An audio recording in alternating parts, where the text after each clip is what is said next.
Israeli হামলায় বিধ্বস্ত গাজায় একবেলারও কম খাবার খেয়ে বেঁচে আছে ফিলিস্তিনি শিশুরা। উপত্যকাটিতে 12টি দাতা সংস্থার নেতারা এক যৌথ বিবৃতিতে উদ্বেগজনক এ তথ্য জানিয়েছে।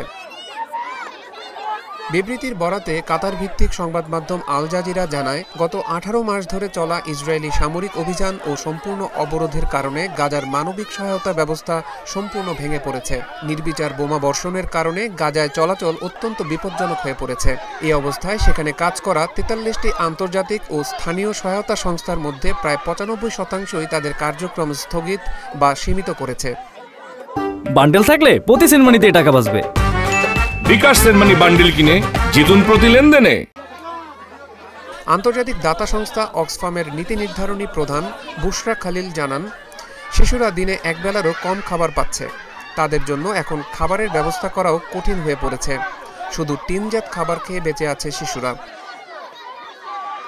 দাতা সংস্থা ডক্টরস উইদাউট বর্ডার্সের গাজা অঞ্চলের জরুরি সমন্বয়কারী আমান্ডে বাজরোল জানান, সহায়তা কর্মীরা চোখের সামনে মানুষকে কষ্ট পেয়ে মারা যেতে দেখছেন, যাদের বেশিরভাগই নারী ও শিশু। প্রয়োজনীয় ত্রাণ সামগ্রী ফুরিয়ে আসায় সহায়তা কার্যক্রম চালানো এক প্রকার অসম্ভব হয়ে দাঁড়িয়েছে। আল জাজিরার সাংবাদিক হানি মাহমুদ জানান, শিশু খাদ্য ও দুগ্ধজাত পণ্যের অভাবে শিশু ও নবজাতকরা চরম অপুষ্টিতে ভুগছে। পরিবারগুলো তাদের ন্যূনতম চাহিদাও মেটাতে পারছে না। বাজার ও ফার্মেসিতে শিশু খাদ্য নেই বললেই চলে। গাজায় সব জরুরি পণ্যের সংকট চলছে। গাজার স্বাস্থ্য মন্ত্রণালয়ের তথ্য অনুযায়ী ইসরায়েলের নির্বিচার হামলায় 51,000-এর বেশি ফিলিস্তিনি নিহত হয়েছে। আহত হয়েছে 1,16,000-এর বেশি। ইসরায়েলের হামলায় বিধ্বস্ত ঘরবাড়ি ও স্থাপনার ধ্বংসস্তূপে এখনও 10,000-এর বেশি মরদেহ চাপা পড়ে আছে।